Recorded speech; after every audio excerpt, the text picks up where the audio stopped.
আমরা প্রত্যেকটা গল্পই কিন্তু যখন একটা গল্প তৈরি হয় তখন কিন্তু বাস্তব অনেক কিছু থেকে আমরা ইন্সপায়ার্ড হই, বাট মেইনলি কিন্তু আমরা একটা বাস্তব গল্পকেই বা একটা বাস্তব ক্যারেক্টারকেই আমরা প্রেজেন্ট করি না।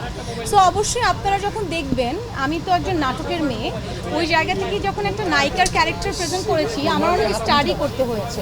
হ্যাঁ, সো ওই জায়গা থেকে স্টাডি করে একটা ক্যারেক্টার প্লে করেছি, বাট আপনারা যখন দেখবেন আপনারাই বুঝতে পারবেন যে আসলে এখানে কতটুকু মিল আছে কতটুকু নেই। বাট আমি বলবো পার্সোনালি কোনো নায়িকার সাথে আসলে এই গল্পের কোনো মিল নেই। সো আপনারা প্লিজ এই ভুল ভ্রান্তিতে থাকবেন না। আমার কাছে মনে হয় access of anything is poison. আমি যদি কাউকে ভালোবাসি, সেটা যদি অনেক বেশি ভালোবাসা হয়ে যায় সেটাও পয়জন হতে পারে। আমি যদি আবার কাউকে ঘৃণা করি সেটাও যদি অতিরিক্ত মাত্রায় হয়, or if I do anything right or wrong সেটাও যদি অতিরিক্ত মাত্রায় হয়, সব কিছুই কিন্তু আমাদের লাইফে একটা পয়জন হয়ে দাঁড়াতে পারে। সো ওই জিনিসটাই আসলে আমাদের মেইনলি এখানে তুলে ধরা। সো আপনারা যখন কাজটা দেখবেন তখন you will feel the same আমার মনে হয়।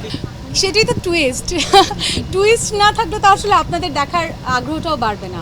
অবশ্যই একটা কি হয়, আমরা যখন নায়িকারা বা একটা আর্টিস্ট শুটিং সেটে থাকে, আশেপাশে কিন্তু পুরো টিম ঘিরে থাকে। সো ওই টিমটাকে ঘিরেই আসলে আমার প্রথম পোস্টারটা, আপনারা যে পোস্টারের কথা বলছেন, আর অবশ্যই ওখানে কিছু টুইস্ট আছে, কিছু থ্রিলড ব্যাপার আছে স্টোরিতে, যার কারণে হচ্ছে আপনারা ওই ছবিটা দেখেছেন উইথ দ্য ব্লাড।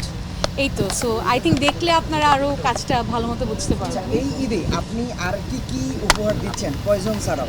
আমার মেইন আকর্ষণই পয়জন। আমি এবার বোধহয় আমার ক্যারিয়ারে এই প্রথম আমি এত কম কাজ করেছি। আমার নাটক হয়তো আপনারা দেখতে পারবেন এবার 4 থেকে 5টা। এটা আমার এই এত বছরের ক্যারিয়ারেই প্রথম, just because of poison. Poison নিয়ে আমি, আমার টিম এবং আমার দর্শক এতটা মানে এক্সাইটেড ছিল, তাদের এত এক্সাইটমেন্ট আমি দেখেছি। সো আমি আসলে পুরো দমে চেষ্টা করেছি পয়জনের সময় দেওয়ার। সো আজকে এখন তো প্রিমিয়ার চলছে, সো এরপরে তো বোঝা যাবে আসলে। আমরা অনেক কাটাকাটি দেখলাম, এটা কি আসলে কোরবানি special? If you think like that, that's okay, আমার কোনো প্রবলেম নাই। But it's a good thing যে আমরা এরকম একটা কন্টেন্ট দিতে পেরেছি কোরবানির মধ্যে। ওকে, তিশা তো দেখতে খুব সুইট দর্শকদের কাছে, ভক্তদের কাছে, কিন্তু তিশাকে আমরা একটু এবার কি ভিন্নভাবেই পেলাম? অবশ্যই। আমি আজকে লাইভে সকালে একটা কথা বলেছি যে এটা আমার ক্যারিয়ারের ওয়ান অফ দি না, আমার সবচেয়ে ডিফারেন্ট ওয়ার্ক অ্যান্ড এটা খুব চ্যালেঞ্জিং একটা ওয়ার্ক।